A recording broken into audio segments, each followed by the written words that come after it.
Merci Jean Leonetti d'avoir placé le débat à cette altitude. Et je comprends maintenant mieux pourquoi Robert Badinter, dans la conclusion de sa préface, dit qu'il y a du Camus en vous.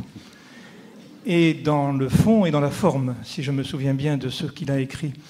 Alors, nous avons donc devant nous un peu de temps pour échanger. La règle du jeu, elle est simple. Vous posez une question, vous laissez Jean Leonetti répondre, mais vous évitez de faire une mini-conférence. Ça arrive quelquefois qu'on ait cette tentation. Nous sommes nombreux, donc laissons s'exprimer tous ceux qui ont envie de poser une question. Le temps que ça vienne, je me permets de dire quelque chose que je n'ai pas dit dans mon introduction. Il y a 2 jours, je me trouvais invité personnellement au congrès des médecins de Tchéquie, à Prague. Ils étaient très nombreux et on m'avait demandé de préciser ce qu'était la loi Leonetti, ce que j'ai fait de mon mieux. Et j'ai vérifié une fois de plus que tous les pays qui ont légiféré depuis 2005, en Europe et à l'extérieur de l'Europe, ont copié votre loi, Jean Leonetti.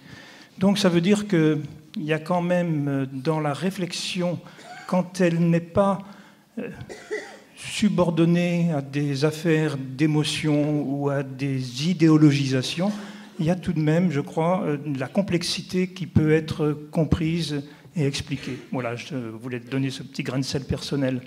Merci. Alors, à vous. Il y a 2 micros, je crois, qui peuvent circuler dans la salle. Et voilà. Ah, bien, écoutez, la première, puisque je vois, oui, je vois Philippe Pozzoli Borgo, à tout seigneur, tout honneur. C'est lui qui pose la première question, avec son Omar Sy qui est à côté, puisque lui ne veut pas lever la main.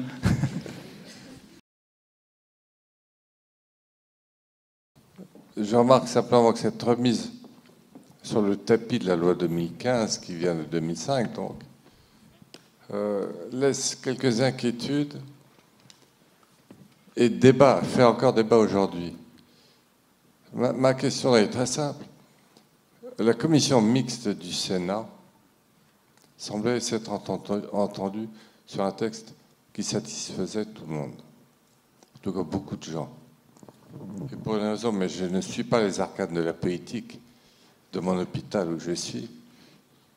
Le Sénat est revenu sur cette entente, ou cette résolution, et a proposé quelque chose qui était inacceptable par l'Assemblée. Apparemment, si je comprends ce qui se passe. Y a-t-il moyen d'envisager que cette commission mixte prévue à l'Assemblée nationale reprenne les termes qui ont l'air plein de bon sens de la commission mixte du Sénat? Il y a des conflits entre la liberté et la vie, entre l'autonomie et la vulnérabilité. Il ne faudrait pas qu'il y ait des conflits entre l'Assemblée nationale et le Sénat, d'autant que nous savons que nous n'avons pas de vulnérabilité, l'Assemblée nationale, puisque c'est l'Assemblée nationale qui gagne à la fin, pour des raisons qui sont subtiles, mais qui font que les députés sont élus directement par le peuple et les sénateurs sont élus indirectement. Donc quand il y a un débat, c'est l'Assemblée nationale qui a le dernier mot. Je ne le souhaite pas. Je souhaiterais qu'on ait une amélioration du texte, parce que le texte, chaque mot compte, et chaque mot peut être interprété. Prenez un exemple.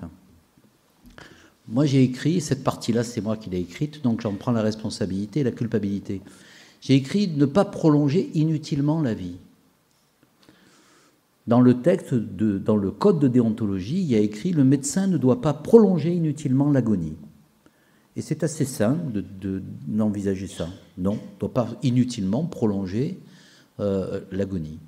Pourtant, le mot « inutile » et « vie », lorsque vous les mettez trop proches l'un de l'autre dans la phrase, vous avez l'impression que, ce n'est pas ce que j'ai voulu dire, mais vous avez l'impression qu'il y a des vies qui seraient inutiles. Ce n'est pas du tout ma pensée. Mais faut-il trouver une autre formule? Ben oui, il faut trouver une autre formule. Si celle-là génère de l'ambiguïté.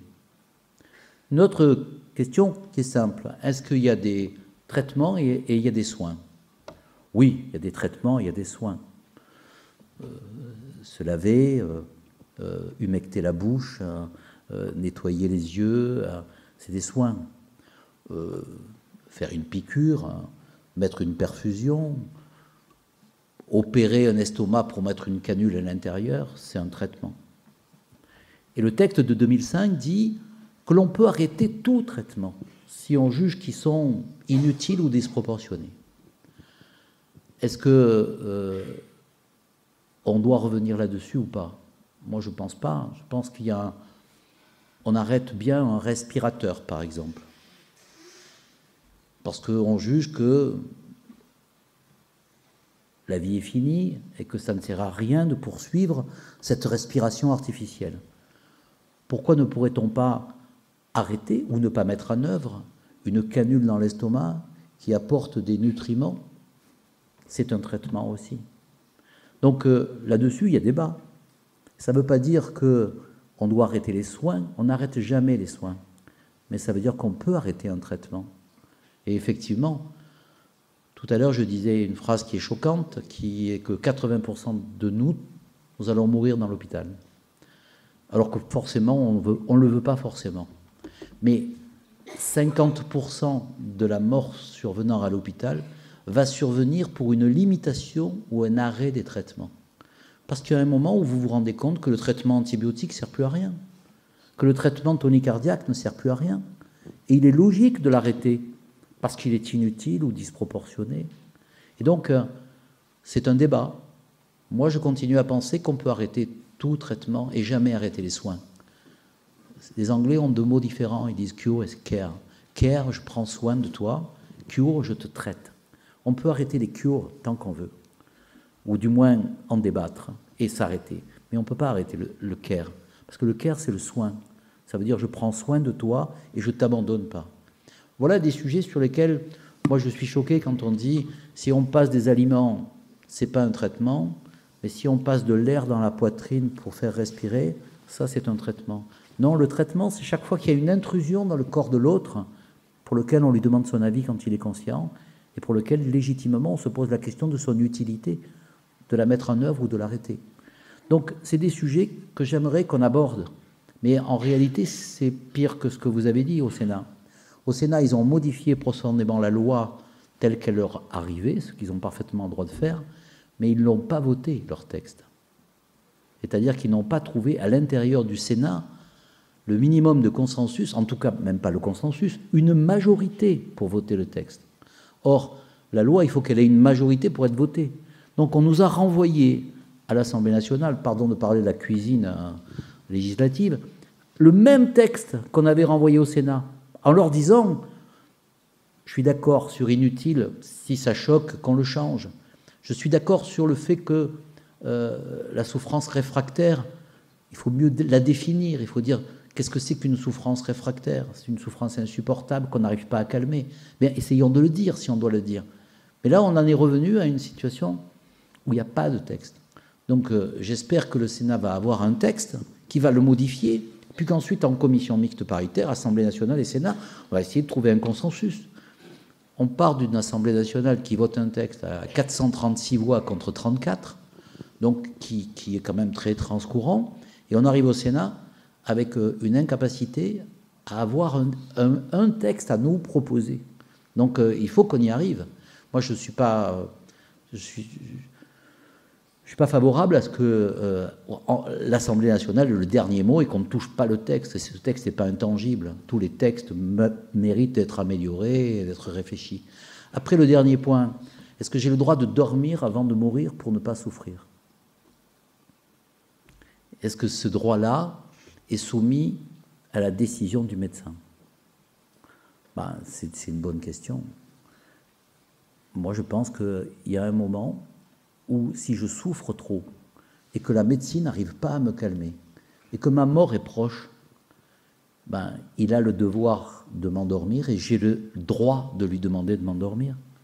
Mais si je dis c'est un droit, mais il est soumis à la décision de chaque médecin, je vais encore avoir dans ce pays, nous allons encore avoir dans ce pays des gens qui, 15% d'entre eux, hurlent de douleur alors qu'ils ne sont pas calmés à la veille de leur mort. Et il y a vraiment un danger à ce que la non-souffrance ne soit pas prise en compte.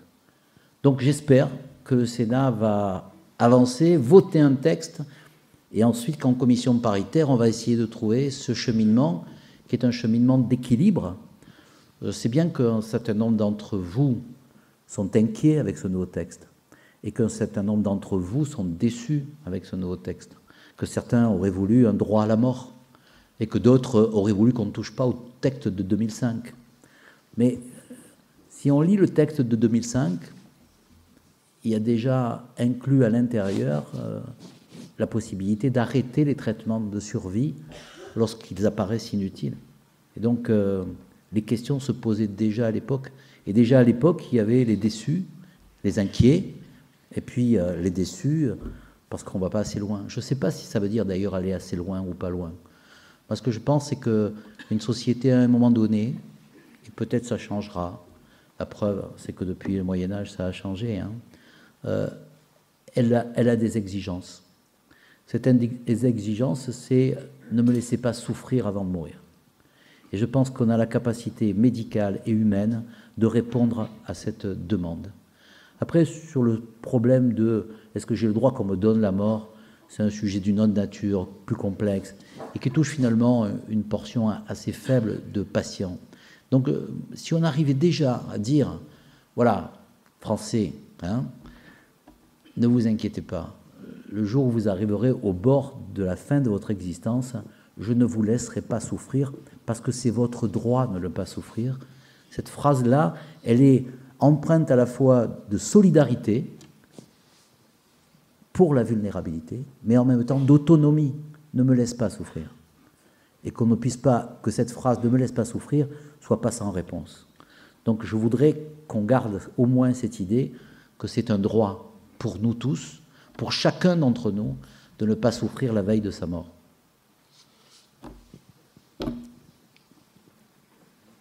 Je crois savoir que vous avez, vous aussi, été traversé par des désirs de mort et des désirs de vie. Et vous êtes la preuve de la vie, même dans sa vulnérabilité, qui continue à considérer que la vie vaut la peine d'être vécue. Et c'est un exemple pour nous tous.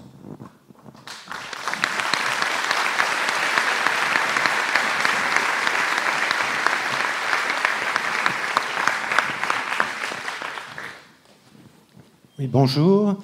Yves Boisserie, je suis là. Directeur de l'EHPAD de la Rose des Vents à Saint-Clus. Je vais élargir légèrement le débat. Comme le disait Edgar Morin, dans une société où ce que l'on compte prime sur ce qui compte, quand je vois le prix des maisons de retraite qui augmente, des retraites qui baissent, que l'écart est de plus en plus important, malgré notre humanisme et nos besoins d'éthique, est-ce que vous ne craignez pas qu'on se dirige quand même de plus en plus vers une euthanasie économique ? Je ne pense pas que les gens qui défendent l'euthanasie, qui ne sont pas de mon avis, je ne pense pas qu'ils les défendent au nom de la rentabilité. Je pense qu'ils le défendent au nom de l'autonomie et de la liberté. Donc, après, vous posez une autre question qui est plus vaste. Est-ce qu'on peut se payer la médecine que nous avons aujourd'hui ? Mais si je réponds avec franchise, et je n'ai pas de raison de ne pas le faire,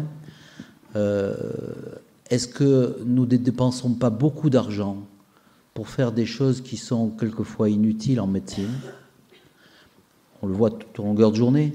Depuis la campagne, les antibiotiques, ce n'est pas automatique. On s'est aperçu qu'on ait donné des antibiotiques chez des gens qui avaient des angines virales sur lesquelles l'antibiotique n'a aucun effet.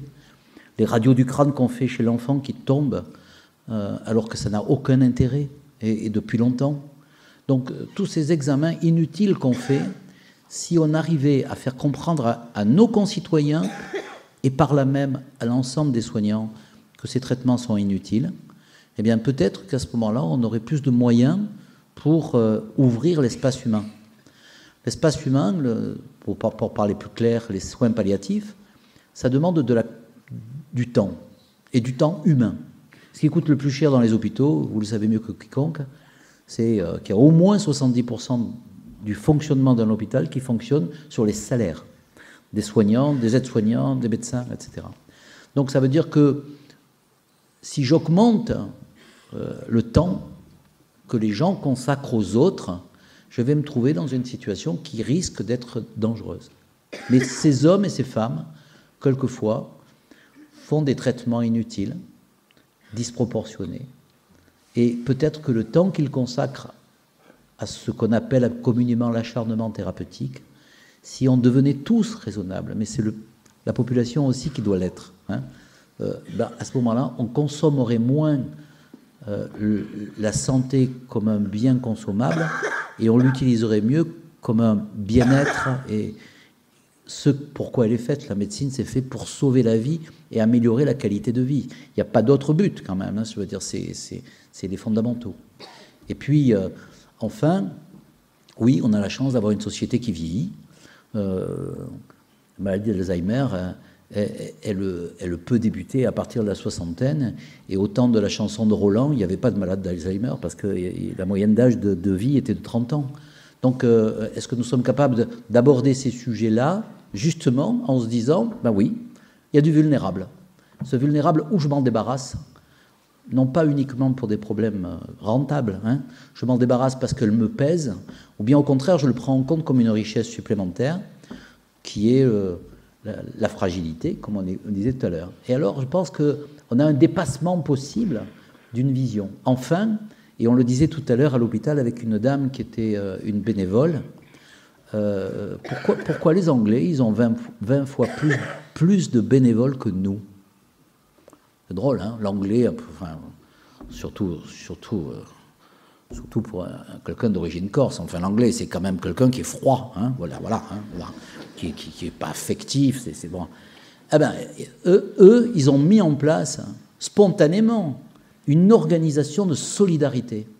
Pourquoi on n'est pas capable de définir la solidarité autrement que, là aussi, de manière quantitative, par des prestations ou de l'argent? Solidarité, c'est aussi le temps humain, c'est aussi le temps qu'on donne à l'autre. Et donc, peut-être qu'il y a une petite révolution,